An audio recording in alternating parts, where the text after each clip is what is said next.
So I picked up a new truck bed camper, which was really exciting, except that was quickly diminished when I realized there was rot under all these corners. It was so bad in this front left corner that I ended up having to rip out all the wood and completely replace it.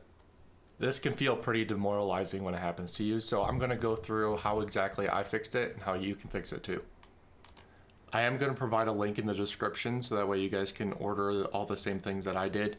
The stuff that is from Amazon, I am using an affiliate link, so I do get a small kickback from that, just as a disclaimer. So now I'm going to go ahead and go through what I did to repair this. I set up a spare blower that I had from the garage and hooked it up to the camper batteries. This blew a pretty nice breeze underneath that helped dry it out really well. The wood up in this front corner was by far the worst. It ended up being so bad that I later ended up tearing most of this out, but that blower blew a pretty nice breeze all the way underneath of it. The back ones were so narrow, I ended up using these smaller 10mm fans, and I just used a 5-volt AC converter and a little adapter, and then wired those in, and they just blew like that for a couple days as well. Luckily in Colorado our air is pretty dry, so it dried out pretty quick. So I needed a way to hold pressure onto the side of the RV to make sure it dries flat. So I had this unique ratcheting strap system I built with some 2x4s onto an old dirt bike holder. Then I sealed it all up with hot glue to make sure the epoxy didn't run out of the crack. And I made small ports, and I was using a 60 ml syringe to inject the epoxy into it. The topmost port, I drilled a hole through the 4x4 and into the fiberglass. Ended up not doing this on the future ones. It just didn't seem to be a good idea. There's better ways to do it. So the epoxy I'm using is from US Composites, and I'm using this epoxy thickener that I bought off Amazon. They also sell it on their website as well. US Composites pretty comparable to the some of the more expensive brands. I found it to be a little bit cheaper. I used this on a jet ski, and so I had about a half a gallon left over to use on this project. So I went ahead and used it up, mixed in a little bit of that thickener just so it wasn't quite so runny. This first batch I still left pretty thin because I did want it to run in there and kind of soak into the wood. And then I just filled it up these 60 ml syringes. I'll also post a link to those. You can get boxes of those on Amazon. They work really well with a lot of stuff. Found lots of uses for these. And then on the holes that I drilled out, where I just injected the epoxy into the crack to kind of fill in that void where the wood was rotted before.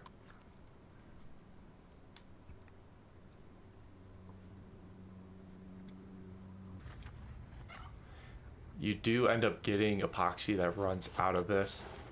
Not a big deal, just kind of wipe it down. Acetone's gonna be your best friend. That cleans up epoxy really well. And then any spots that are leaking through, I just sealed back up with hot glue. It's kind of after everything's set through, but as you can see, there was a lot of dripping coming through, and it kind of seeped around the corner. So I ended up having to pull this 4x4 off early, that way it didn't adhere and get epoxy to the side of the camper, because that wouldn't be ideal. So prepping for the next corners, I decided to just inject it straight into the corners the entire time. This works pretty well. This is a 1/4-inch water line that you can just get at Home Depot. I'm thinning down the tip here just so it's a little bit more narrow, so I can push it in between the wood panels a little bit easier, and then I kind of pinch it off. So this is the water line that typically runs to like your refrigerator or something. Ends up fitting perfect inside a 3/8-inch fuel line, and then that fuel line ends up fitting perfectly over the tip of the syringe. So you can see here in a minute as I combine them, that fuel hose just slips over the water line, and then I use a fuel clamp to hold it secure. And I do the same thing on the other side with the tip of the syringe. That 1/4-inch water line just makes it really easy to slip down in the cracks and reach everything. So I went ahead and sealed up this other corner was super glued really well, so there was no points for it to run out. And then the top portion, I made a little bit thicker on the epoxy because the gaps weren't quite so big to just inject epoxy into it. So I kind of had to pull the paneling apart and inject the epoxy in between it. And then I went ahead and applied my brace afterwards. Again, there's probably several ways of holding pressure on the side. You could clamp around the entire RV. I just found this to be simple. I had something that was secure on the other side, this being a vehicle with a dirt bike holder on it, and then I just made that 2x4 wedged in there and used a ratchet strap to hold pressure on it. And then after that's all sealed up, I went ahead and drilled some pilot holes. I think I ended up resealing some of that because you can kind of see it pulling loose a little bit. This is where I'm going to inject epoxy into. So the last batch was a little thin, so I think I decided to make this a tiny bit thicker. I'm just mixing up a new batch here. It does take quite a bit of this thickener to thicken up the epoxy. When I first ordered that bag, I thought it was going to be way too much, but I ended up using quite a bit of it just because it requires so much thickener to thicken this up. And don't forget that once you add the hardener on the other base, it's going to make it a little bit thinner. So you can see this is more the consistency of like a snot. So not quite as thin. I'm hoping that not quite as much will run through the gaps in the paneling and everything else, just because I don't want a whole lot running out. And then I just stuck it in each hole and slowly filled it up. I had several holes going all the way up, so I started with the lowest one and then kind of worked my way up. I went pretty slow because I wasn't sure how big that gap was, how much the epoxy was filling in, if it was going to start running out. So the first or the lowest hole, I usually go pretty slow.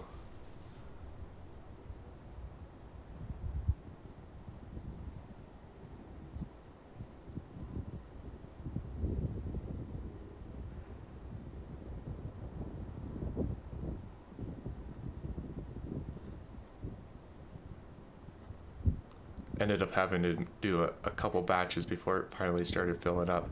Once it starts running out, I came up with this little method where I took a popsicle stick, put some hot glue on it, waited for it to settle up just a little bit, and then pull it out, and then smash that popsicle stick on and seal it up around it, and it holds that hole pretty well and keeps the epoxy from running out. That way you can just slowly work your way up until that basically the epoxy's at that hole, and you won't have a whole lot running out and running all over your camper and tools and everything else. Less cleanup.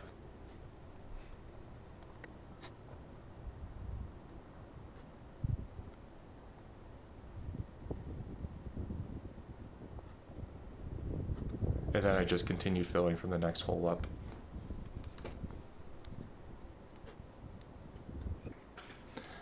As you can see, there ended up being a lot leaking through underneath, and that was between the panels.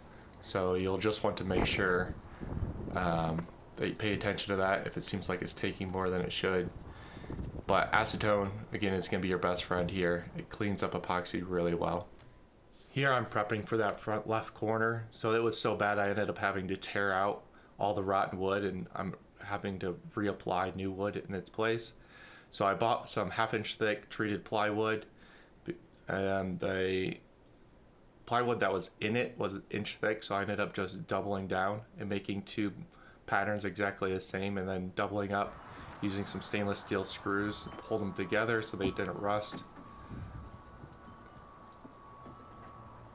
And I'm doing a quick fitment test here to just make sure all my measurements were right.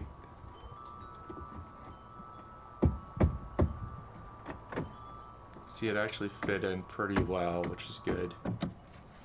Some small gaps there, but that's okay. All the interaction between the old and the new will be filled up with an epoxy paste. So if there's small gaps, it's not a problem.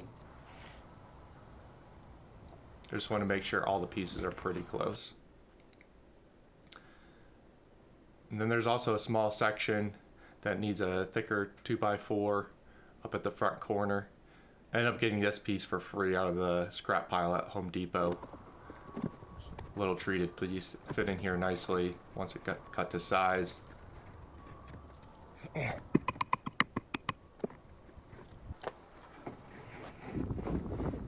And then the piece I just cut right before it should slip right in front of it.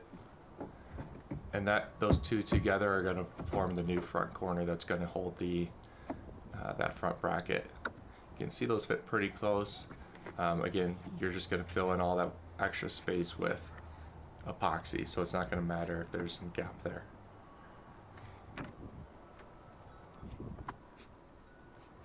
So I wanted to secure the new plywood to the 2x4 that I cut right behind it, so those are joined together as one piece. I didn't have any stainless screws long enough, so I ended up just using deck screws, but I figured it wasn't a problem because it's all going to be sealed in there really tight, and it's inside treated plywood anyway, so I'm not too worried about it. So now that the pieces are in there, I need to screw it all down in place, so I went ahead and sealed up the screw holes that all the old screws went into and drilled from behind. That sealed in the old plywood from the base. And now I'm just doing some tape prep here to prep for the new epoxy that's going in. I found that it's better to over prep and not have to worry about epoxy running over stuff later, because if you're frantically trying to clean it up as you're going along, it's not fun. So next I start mixing the batch to fill in all those gaps between the wood. And at this point, I'm making this epoxy very thick because I don't want it to run out anywhere. I basically want it to be injectable through the syringe, but I want it to be so thick that it doesn't run out. You can see how thick I'm making it there. It's almost like a paste. That way I can push just thick enough to push through the syringe, but not thick enough to actually run out anywhere. This should make it easy to fill in all those gaps. And that'll provide a nice secured joint between the old wood and the new wood.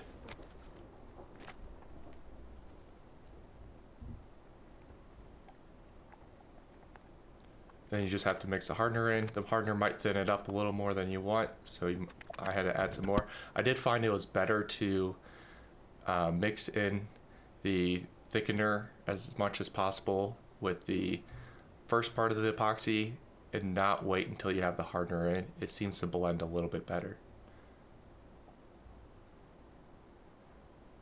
And you can see how thick that is. So I'm just going to put, it's just thick enough to get into the syringe and push through.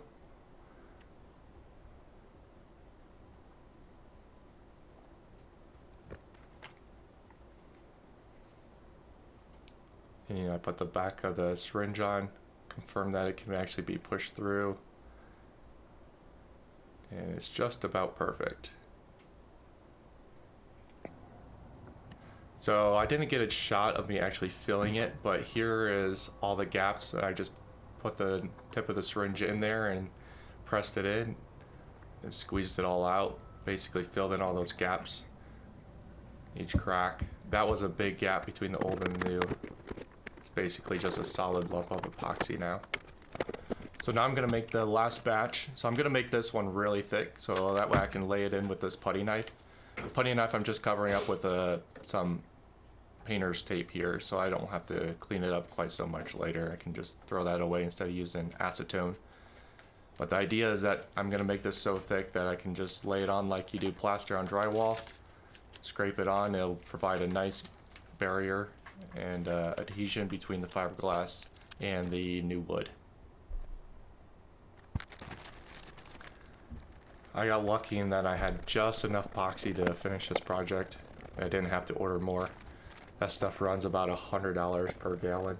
It is fairly expensive, but that US Composites is quite a bit cheaper than some of the name brand stuff.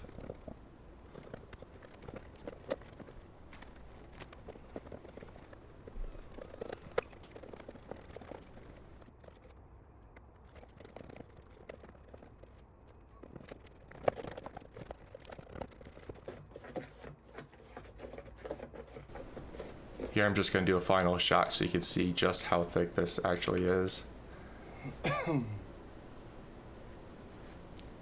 See, it holds its shape pretty well. Now I'm just going to wipe it all in, basically provide a glue. That way the fiberglass has something to stick to. I clamp it all up so that way it sits flat. I don't have to worry about having weird bows to it. And then when that's all sealed up, I went through and used wood restore, JB Weld wood restore, and just touched up all the edges of the wood that are still exposed. This just helps provide another sealing point so water can't get in. It kind of soaks into the surface of the wood and provides a hard barrier.